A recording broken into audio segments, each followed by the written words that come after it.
Okay, we are live. Hi. Hi. I am Jay Fratt. I am the conservative hippie. I am also a producer of podcasts, and I found Patricia Haines. Hello, Patricia. Hello, how are you? She is an avid beekeeper. What is the term? I consider myself a steward of bees. A steward of bees. You are a bee stewardess, Yes. if you will. And she is going to start a new podcast called Honey, Be My Teacher. Yes. And this is the inaugural introduction show for Honey, Be My Teacher. So, Patricia, what will Honey, Be My Teacher be? It'll be an amalgamation of approaches on beekeeping. I really believe that everybody should have a bee colony in their home. I don't see why we can't all contribute to pollinate our environment with them.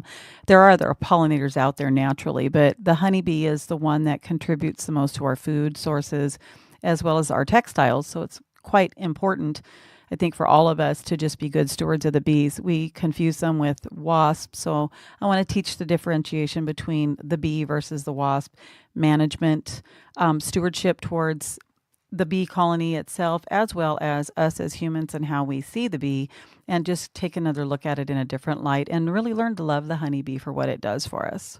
That all sounds wonderful. Now, a couple things that you said there as we plan this podcast out into the future, you said that you think that everyone should be good stewards to bees. Are you planning on teaching other people how to become beekeepers? Absolutely. It's such a simple process and it is such a basic opportunity. Supplies are readily found locally. There are local associations to mentor us. So it's just really an easy opportunity for us to create an environment of bees in our backyard, even in an urban environment. We don't have to be out in rural areas anymore. A lot of people in the urban areas use rooftops for their bees. There's a lot we don't know about the bee, so we think we can't have bees in a close proximity to other people. So I would love for people to know how to build a beehive and put it together and recommend beehives for certain situations. The Langstroth hive versus the Warrea hive. These are all different types of hives that people don't even know exist that have been around for centuries. Funny thing, they've mostly all been invented by monks.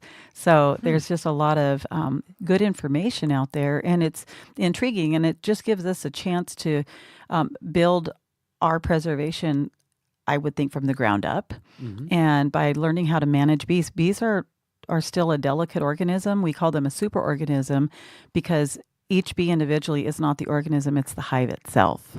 So without the function of the hive, we don't have a successful colony. And we're up against a lot of problems in this day with colony collapse disorder, varroa mites, wax moths, simple things that we take for granted, but they can decimate our future. So okay, I'm losing track. You have so much information. I love the way you're letting it out. This is going to be a great podcast. I think everybody should choose subscribe right now.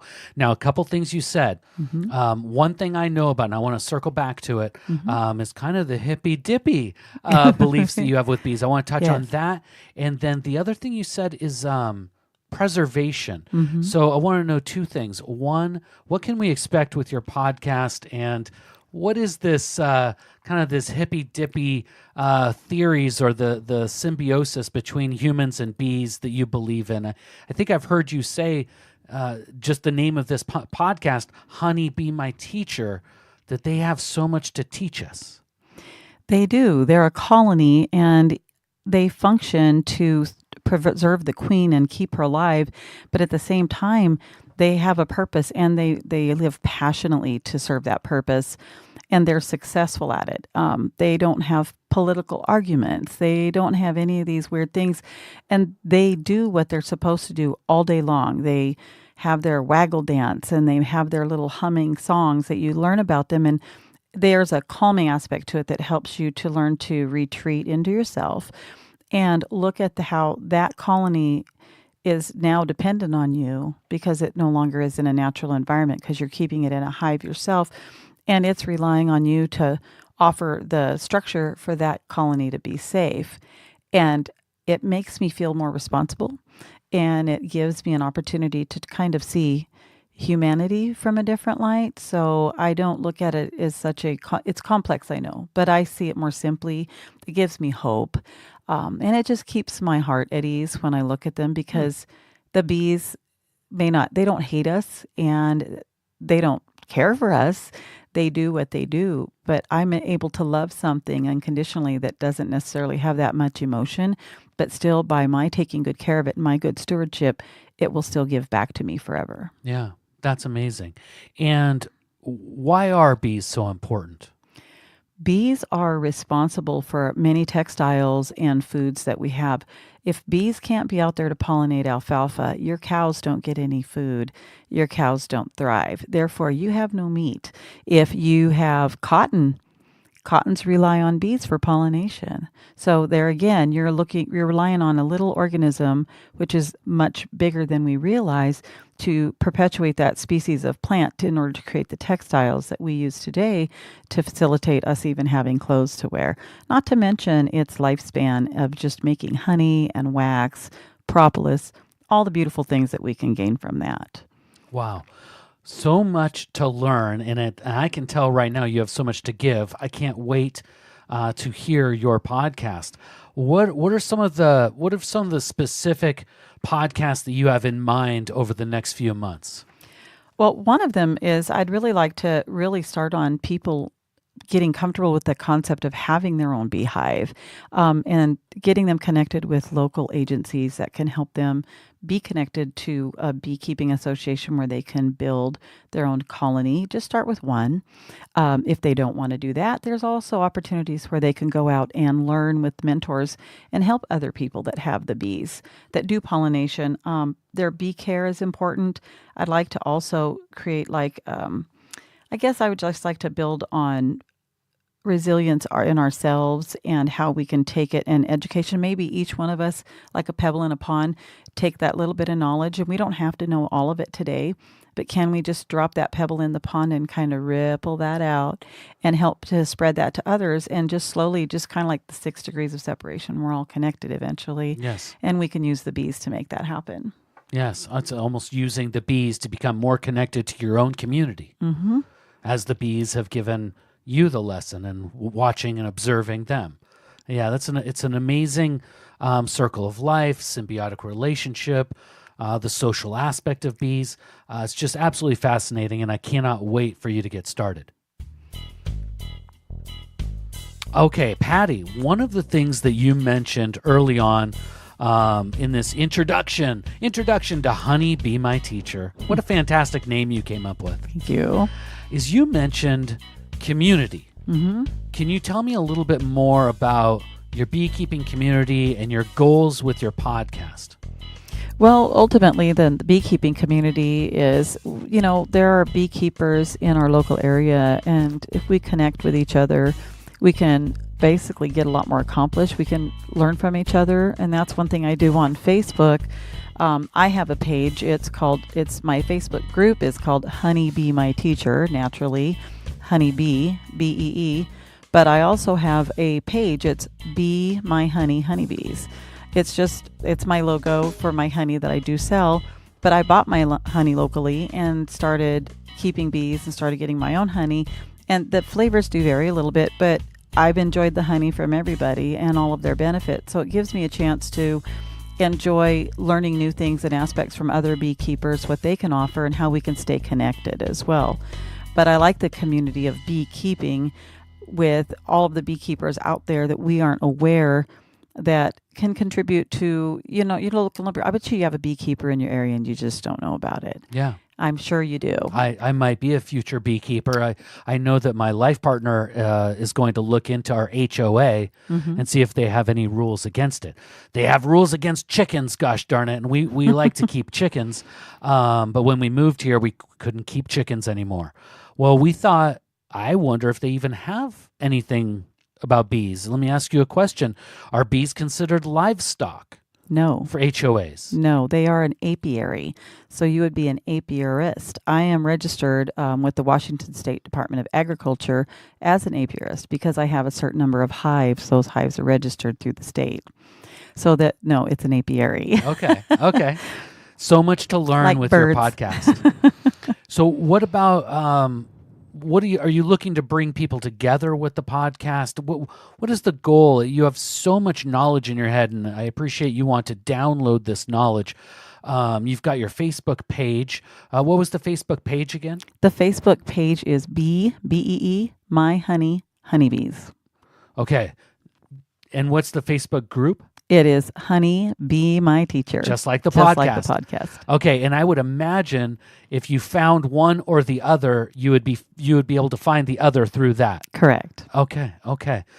That's fantastic. I really love the fact that you've got a Facebook page. I'm going to go check that out right now and like it so that I can be a part of that Facebook page. Thank you.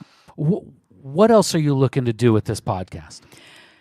Just to expand knowledge, and with the DIY angle, it's going to be a lot of fun, I think, to not just make honey. Honey is kind of everybody's thought process, but there's propolis, which you can make astringents and medications with. There's wax, beeswax. People make candles. There's a lot of craft ideas. There's also a lot of life hacks, and not to mention the pollen that you can collect to help fight allergies during allergy season. So there's just a myriad of opportunities that you can get from a beehive, provided you don't rape the hive and you learn how to properly manage your hive.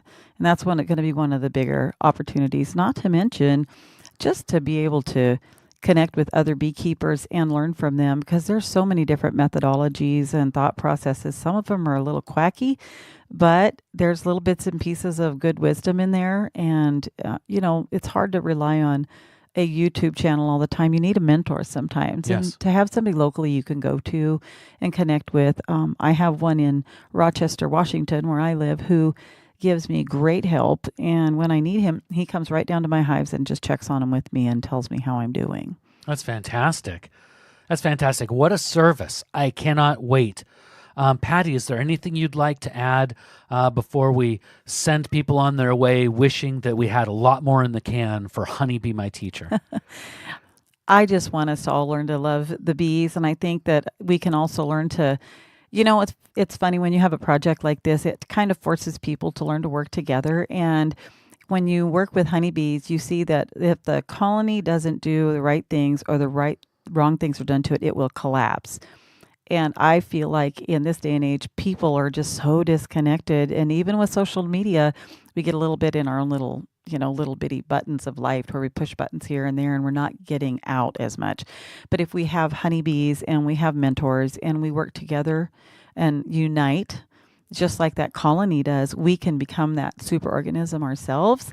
And by doing that, when you become a superorganism, you can accomplish so much more together, and it benefits everybody.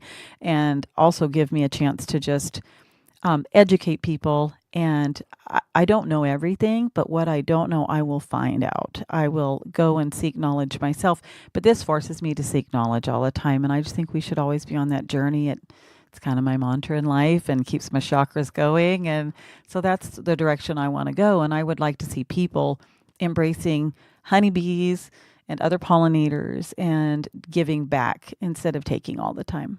I love it. I think that's what I look forward to the most, me personally, is the social angle, that hippy dippy consciousness society. How can we improve learning from the bees? That's what I look forward to the most out of your podcast. I'm Jay Fry. I'm going to sign off. If you want to hear me, I'm on The Conservative Hippie on all the podcast platforms. I'm going to be on this ride with Patti as she explains to all of us a little bit more about beekeeping. I think I might even become a beekeeper along the way. So Patti, you'll have a test example right in front of you. Awesome. Every time you come into the podcast studio. I will come check out your frames, see how your bees are doing for you. And this is Patti Haines of Be My Honeybee signing off. I can't wait to meet you all and talk to you again on my monthly podcast, Honey Be My Teacher.